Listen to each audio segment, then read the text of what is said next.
Chapitre 1. La fête foraine. Aujourd'hui, je suis à la fête foraine avec ma grande sœur Elisa et ses deux copines. Elisa fait la tête, car mes parents l'ont obligée à m'emmener. Pour se venger, elle essaie toutes les attractions qui me font peur et elle chante des méchancetés.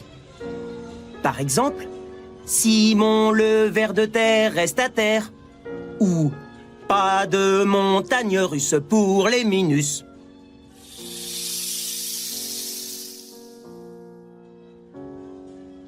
Ça fait au moins 5 fois que je demande « Quand est-ce que je fais un tour de manège, moi ?»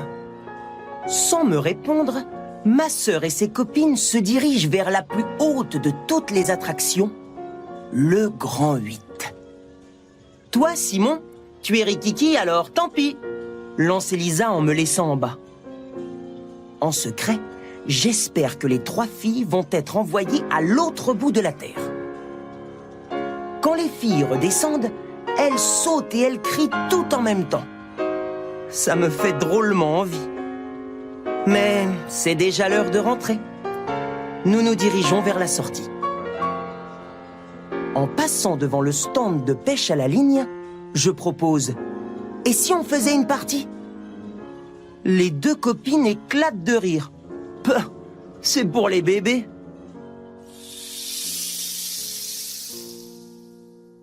Ma sœur adore se moquer de moi, mais elle n'a pas l'air ravie que ses copines me traitent de bébé. « Et pourquoi pas ?» dit-elle. Ses copines décident de rentrer chez elle. Elisa attend qu'elle s'éloigne, puis elle échange ses 2 dernières pièces contre 2 cannes à pêche. « Regarde, Simon, on peut gagner des vrais poissons !» Je fais les yeux ronds. « On a le droit, tu crois ?» Ma sœur sait bien que mes parents ne veulent pas d'animaux à la maison. Mais elle hausse les épaules. On verra plus tard. Et la pêche commence. En 3 minutes, nous avons capturé tous les canards flottants. Nous quittons la foire en chantant à tue-tête. Nous avons gagné un sac gonflé d'eau dans lequel nagent 2 magnifiques poissons rouges. Chapitre 2. Poissons en danger. Soudain, il se met à pleuvoir. Nous commençons à courir. Mais Elisa trébuche et je vois le sac des poissons rouges s'envoler loin devant nous. Le sac explose comme une bombe à eau. Les poissons sautent sur la route. Sans eau, ils ne vont pas tenir longtemps. Elisa les pousse vers une flaque. Et moi, j'ai une idée. Je retire l'une de mes bottes en caoutchouc, je la remplis d'eau et j'y dépose les poissons. Ma sœur est si contente de ma trouvaille qu'elle m'embrasse. Enfin, nous pouvons rentrer. Sans ma botte, je marche à cloche-pied et Elisa boite parce qu'elle s'est cogné le genou en tombant. Arrivée à la maison, on se faufile dans notre chambre. Maman a dû partir faire son jogging. Elle adore courir sous la pluie. Papa doit bricoler car on entend la radio au sous-sol. On peut se reposer un peu.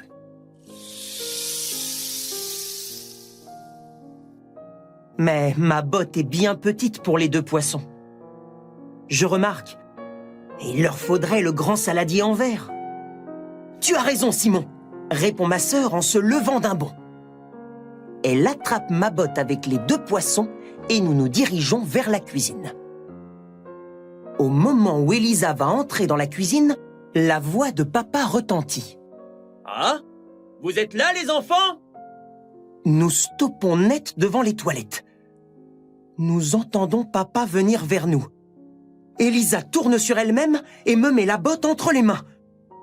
Paniqué, je fonce dans les toilettes, je vide ma botte dans la cuvette des WC et je ressors ni vu ni connu. Juste à ce moment-là, maman rentre de son jogging. « Pardon, c'est urgent !» crie-t-elle.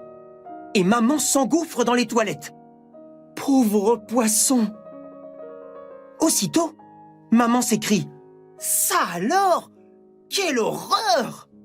Elle sort des toilettes à toute vitesse et file à l'étage.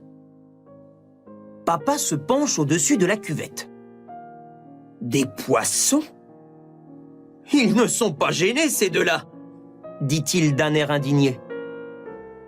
Ma sœur et moi, nous nous approchons à notre tour et nous faisons semblant de nous étonner. « Oh, des poissons rouges! Comment sont-ils arrivés ici ?»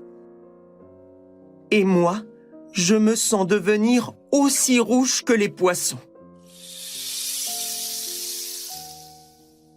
Chapitre 3. Un sauvetage difficile. Quelques instants plus tard, maman nous rejoint et dit d'un air très fâché « Bon, il faut se débarrasser de ces poissons. Comment faire ?» Elisa et moi, nous protestons aussitôt. « Oh non, on peut les garder !»« Commençons déjà par les sortir de là, » décide papa. Maman va chercher une passoire à la cuisine, mais elle est trop grande.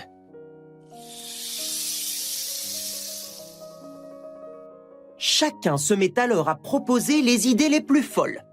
Faire entrer les poissons dans un bout de tuyau d'arrosage, les dresser pour qu'ils sautent hors de la cuvette, les laisser vivre là pour toujours. On crie, on gesticule et finalement, on attrape un grand fou rire. Mais on ne trouve pas de solution. Soudain, maman et Elisa s'écrient en même temps. « Oh, je sais !» Et elles filent dans la cuisine. Je me retourne. Papa aussi a disparu. Me voilà tout seul. J'en profite pour faire sécher ma botte sur un radiateur. Mais Elisa et maman reviennent en chantonnant « Nous, on a une bonne idée !» Maman et Elisa ont mis chacune une paire de gants en caoutchouc et elles portent un filtre à café à la main. Elles entrent dans les toilettes. Je les entends rigoler en essayant de pêcher les poissons, puis elles se retournent. Ça y est, on les tient! Elles sont trempées, mais drôlement fières d'avoir réussi leur sauvetage. Je leur tends ma botte pour accueillir les poissons et je soupire. Tant pis, elle séchera plus tard. Puis nous nous dirigeons tous les trois vers la cuisine. Elisa demande « Où est passé papa ?» C'est juste à ce moment-là que papa réapparaît, un sourire aux lèvres.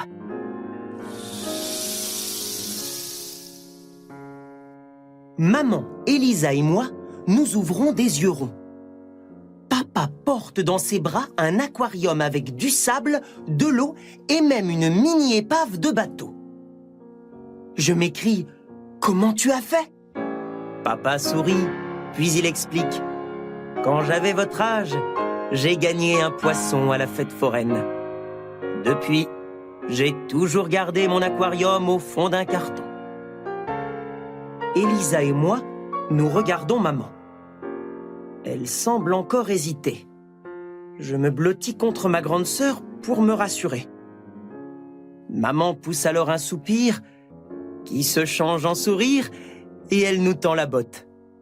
Elisa et moi, nous récitons ensemble 1, 2, 3 et nous transvasons nos poissons dans l'aquarium de papa.